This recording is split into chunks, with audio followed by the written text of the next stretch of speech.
Hey watch friends, today we're going to check out the latest offering from the Australian micro brand Second Hour, and this is their Sattelberg MK2.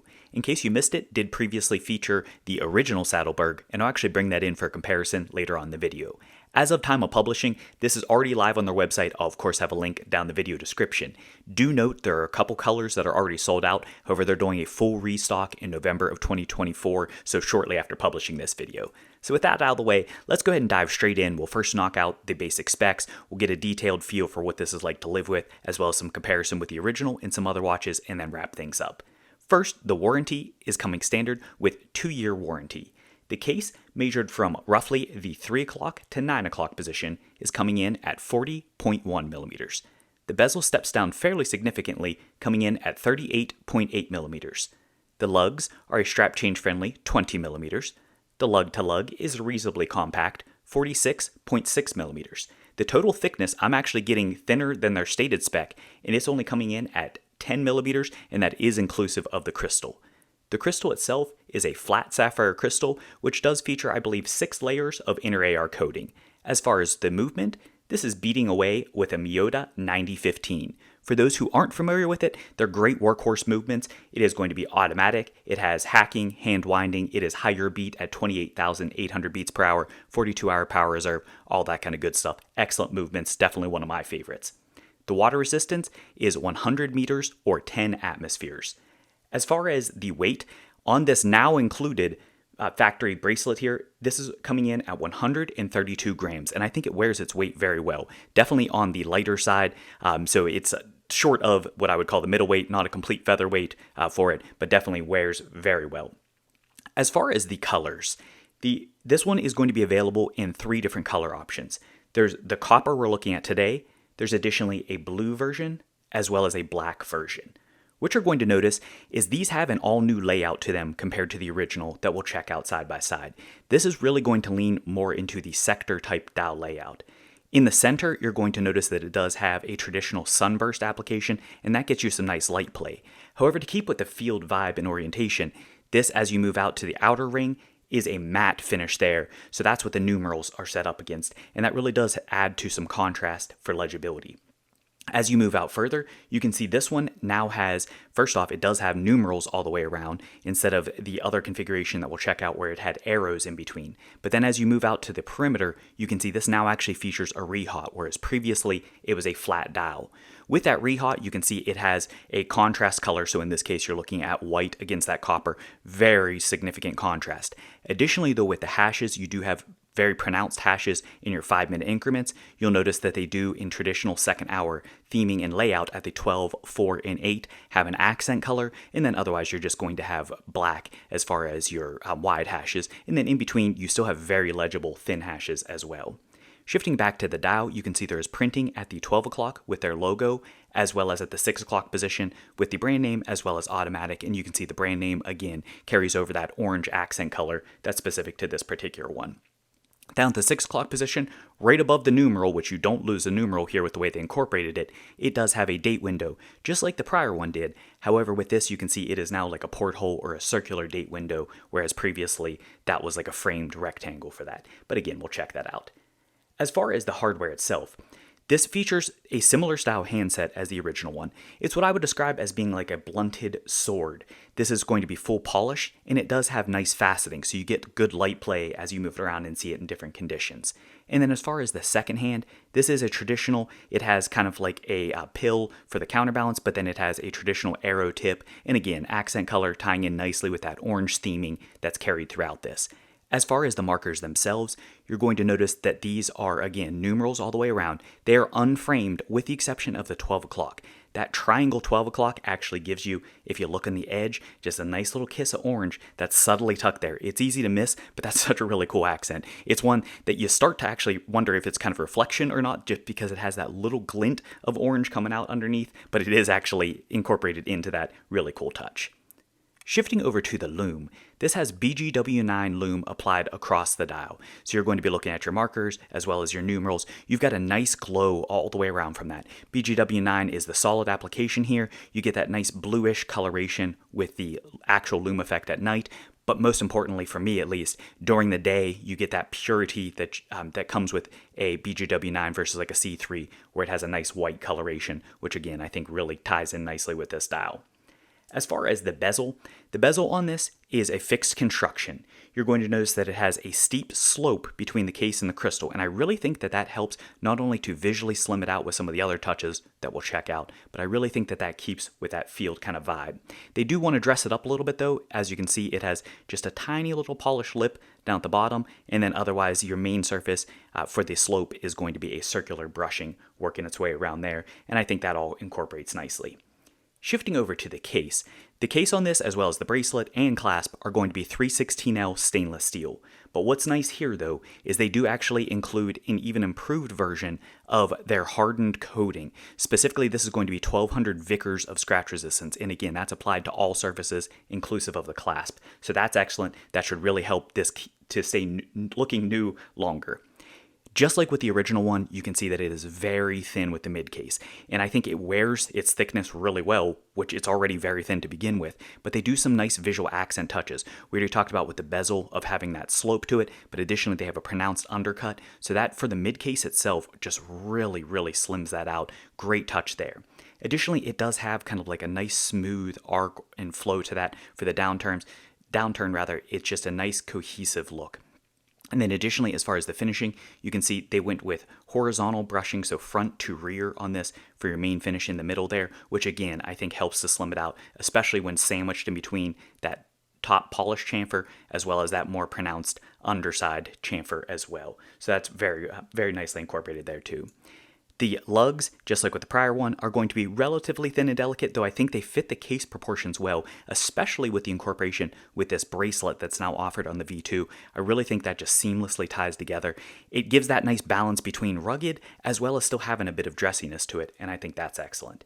On the 3 o'clock side, you can see that there is no crown guard. Again, I think that's in keeping with the field styling. As far as the crown itself, this is coming in at 5.8 millimeters. It is a screw down crown. It features a coin edge to that. Very easy to grip a hold of, especially because it does extend a decent amount out. However, I think it's still proportionate to the case. So I think it looks good and it's actually functionally sound as well. On the outside, you can see that this does carry through with their logo as well. That's nicely milled in. It's a little bit of polish set against that blast backdrop, so it really does give that little bit of accent and pop while still being relatively subtle.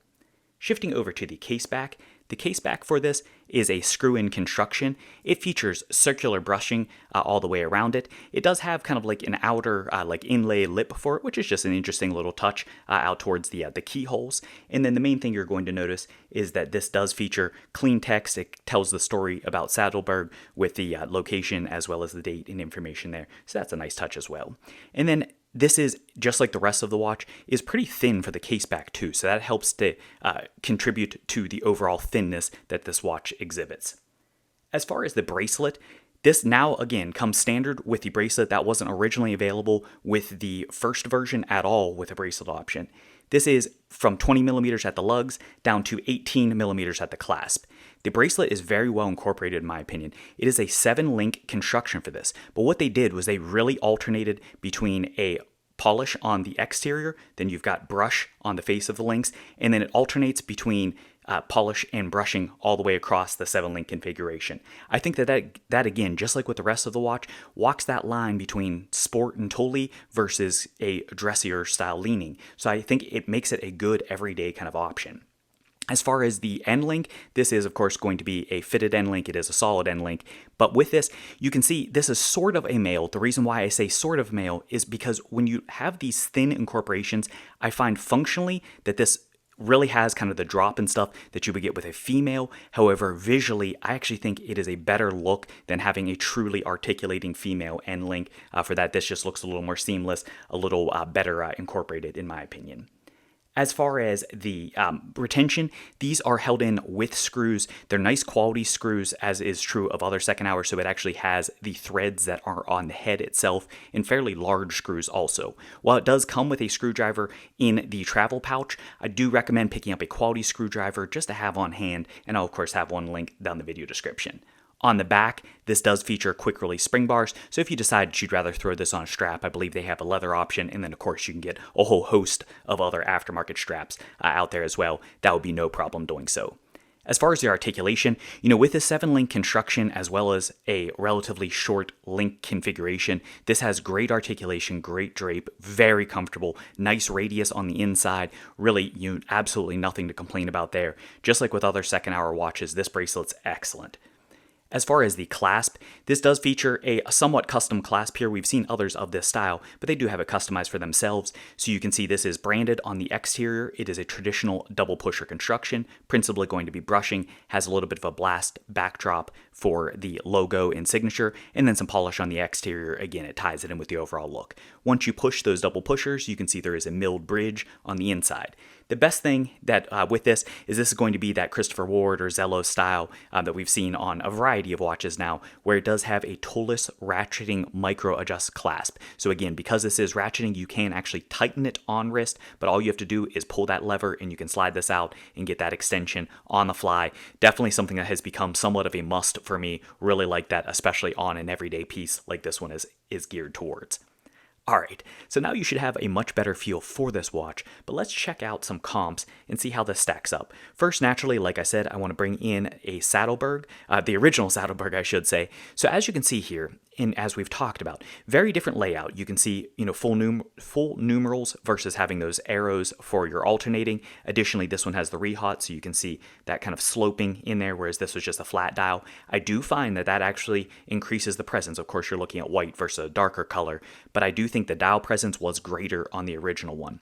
Additionally, there's a whole host of other changes you can see. We've already talked about a lot of them with the framing of the date window and those kind of things, but there's a lot of little touches. It's going to be, I think, polarizing as far as whether you prefer the original, and we'll come back to this as far as some of my personal feedback pieces on how these two stack up next to each other. Next, let's go ahead and bring in another second hour. This is their Mandala. This is the original version. You can see another 40mm watch, just to give you an idea of presence. I do think the Sattelberg Mark II has more presence than the Mandala does, but as you can see, that one has a pretty pronounced as far as a lip and then cut into the rehaut there, so that shrinks down the dial size and presence, even though that has a lighter color. And then here it is next to a Henry Archer Vesterhoff. And then this one, of course, being Henry Archer's style for a field watch, I think this one is certainly more of a traditional field vibe to it. This is more of like a sporty watch than it is a true field watch. But let's get an idea of the thinness. As you can see, both of these are very thin watches. What I will say is visually, I think the second hour actually looks thinner overall, which it is actually thinner, I believe, on calipers as well. But it's really, I think, that slope to the bezel that makes such a difference. And then additionally, you can see with the mid case, with having a more pronounced chamfer on the top and bottom, I think that visually slims it out as well. But both of these are excellent watches. Really can't complain about either of them. Alright, so now that we have all that out of the way, let's go ahead and wrap things up with my personal view of the positives, some critiques or some items to be aware of, as well as a summary. First, for the positives, I've got to say, the finishing on this, as I've seen with other second hours, they have really, really improved. They started off setting the bar very high for their quality of finishing, and I think every successive model, they just keep getting better. The finishing on this is phenomenal, especially at the price point, this is coming in at around $570 converted to US dollars there. So do be aware, if you check it on their website, the prices default to Australian dollars. However, you can see them converted to your local currency, or at least an estimate as well. But the finishing for under $600 I think is great. The thinness, as we already saw there, this is a super thin watch. I love thin watches. I think this fits the style, especially for being an everyday watch with a little bit of dressiness. It'll easily slide under a cuff if you decide to wear and dress it up a little bit. Otherwise, it's just going to be one that somewhat disappears on the wrist while still having some weightiness to let you know that it's there. Comfort, consistent with that as far as the thinness, as well as this excellent bracelet, the articulation, the on-the-fly micro adjust, all that kind of stuff. Great comfort overall. Legibility, as you would want in a field watch, with having these numerals, with having the very pronounced contrasting rehaut, very pronounced hashes for that as well. The hand length, as you can see there, coming out right to the tip for the both your minute hand as well as your hour hand right to that end of the sector and short of the numerals. Great legibility, no complaints there. And then we've already talked about it a lot, but this bracelet, I've got to say, for me, this elevated the design quite a lot. With the original, because it was a field watch, I didn't mind the fact that it didn't have a bracelet. However, I've got to say, I do prefer having a bracelet option, and this bracelet, I think, perfectly works with it. I like the style a lot. While I realize it may not be for everybody because it does dress it up a little bit, and I do think tones down from the dressy, or rather, tones down the field style and gives a little more of a dressy feel to it. I personally think that this is excellent, really like that. What about the critiques though? This, as we've already touched upon, and as I just alluded to there, this I do think gets away from some of the field styling of the original. To me, with the overall layout, that sector, the sunburst, as opposed to, the full flat, and in the case of the one we checked out with that full loom, like more of a matte texture, everything about it, to me, this just reads a little bit less like a field watch. This, to me, much like the Westerhoff, leans a little more into the kind of dress sport than it is a traditional field watch. As far as the contrast of the chapter ring, or the rehaut rather, that's one that, it's going to be polarizing. It does add excellent legibility. Visually, I'm a little bit torn on it. I do like it, but I'm not sure that I prefer it. I might have liked this better if it was just carried through with the coloration, whether it be, bringing up that matte texture or otherwise. I like the fact that they brought through that rehaut. I like that adds some depth to the dial. I'm just not certain whether I'm sold on that white touch for it or not. It's one of those things of I'm largely indifferent, but I could see that being a polarizing or a determining factor for many people on whether you prefer the original or this second. And then the same thing feeding directly from that, because of the rehaut, because of the change in color, I do think it makes the actual dial itself, as far as the dial presence, I think it makes it be perceived as being a smaller watch. That can be a good thing or a bad thing depending on your preferences. If you're looking for one that's going to wear its 40 size in a larger capacity like a 41 or what have you, then to me this one is going to miss the mark and you're better off with the original. If you're looking for one that I think wears pretty well true to 40 because of the fact that this is a fixed bezel and everything, I think fixed bezels usually wear a little larger than their equivalency of a dive 40, so this to me wears very true to its 40 size, whereas the original probably wears closer to like a 41 in terms of visual presence. So just something to be aware of. Not really a knock, just something that is definitely a distinguishing characteristic. So where does that leave us? Personally, I've got to say, I think you get a heck of a lot of watch for the money. For under $600, you're not going to find much out there that is better finished. This is very much up there with the Henry Archer, with Wise, with some of the other watches that are just huge value or huge quality for the pricing, so you get a lot of value out of them. I think Second Hour is easily on par with those.